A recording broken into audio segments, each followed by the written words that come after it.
శివారెడ్డి గారికి రేవంత్ రెడ్డి గారితో ఎన్నో సంవత్సరాలుగా పరిచయం ఉందని నేను విన్నా. ఇది ఎంతవరకు నిజమంటారు? కరెక్ట్. రేవంత్ రెడ్డి మిగతా వాళ్ళని ఇంకా ఏమన్నా నిక్ నేములు పెట్టి పిలుస్తారేమో కానీ నన్ను శివుడు అని పిలుస్తాడు. శివుడు అని మా ఊర్లో పిలుస్తారు. అతి కొద్ది మంది పొలిటీషియన్స్ పిలుస్తారు నన్ను. దానిలో రేవంత్ రెడ్డి ఒకడు.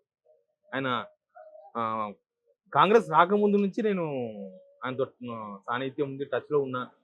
ఆయన కాంగ్రెస్ పోతారని చెప్పి ఒక చిట్చాట్ జరిగింది, టీడీపీలో ఉన్నది. ఆయన అంతా నర్మగర్భంగా చెప్పిండు ఒక 2 months బిఫోర్. ఎవరికి అర్థం కాలేదు జర్నలిస్ట్కి. నేను బయటకు వచ్చేసి బయట కొంతమంది అడిగితే రాసుకుంటే ఆయన కాంగ్రెస్ పోతుందని చెప్పిన. ఆయన కాంగ్రెస్ చేరుతున్నాడు. ఇవాళ రేపా నెలనా 2 నెలలు నాకు తెలియదు. కాంగ్రెస్ చేరుతారని చెప్పి అప్పుడు కలిసి అడిగిండు, ఏమో అందరు కాంగ్రెస్ పోతుందని చెప్తున్నావు. నాకు అదే అర్థమైంది, అదే చెప్పిన. అట్లా చాలాసార్లు నన్ను నాతో మాట్లాడుతుండే. ఆయన అసెంబ్లీకి వచ్చినప్పుడల్లా కలుస్తుంటుంది. ఎందుకు నేను చెప్పినా కదా, యూట్యూబ్ ఛానల్ పెట్టే ముందు కూడా ఆయన సీఎం అయిన తర్వాత కూడా కలిసాను. నేను ఇక్కడ రేవంత్ రెడ్డికి వ్యతిరేకం కాదు, కేసీఆర్ కూడా వ్యతిరేకం కాదు, కిషన్ రెడ్డికి వ్యతిరేకం కాదు, ఎవరికి వ్యతిరేకం కాదు.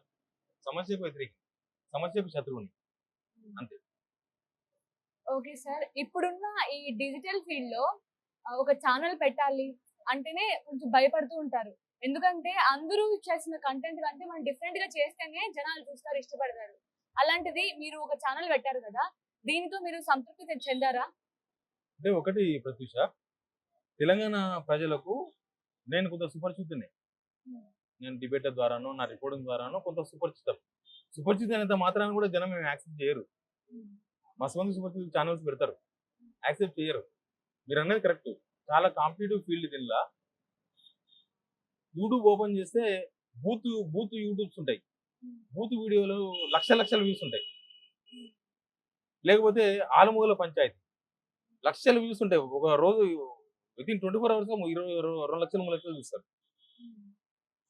ఇక పొలిటికల్ న్యూస్ కొంచెం తక్కువనే ఉంటుంది, కానీ దానిలో కూడా మనం చాలా డిఫరెన్స్ ఇవ్వాలి. ఎందుకంటే కోట్ల రూపాయలు పెట్టే ఛానల్స్ ఉన్నాయి.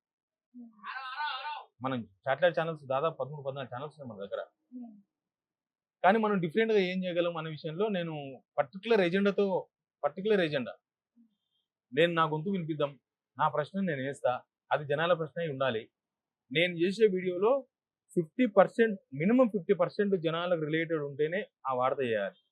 అంతేగాని వాళ్ళు ఎవరో నన్ను తిట్టిరని చెప్పేసి నేను ఎగబడి వాళ్ళని తిట్టిన అనుకో, ఆ జనాలకు సంబంధం లేని విషయం.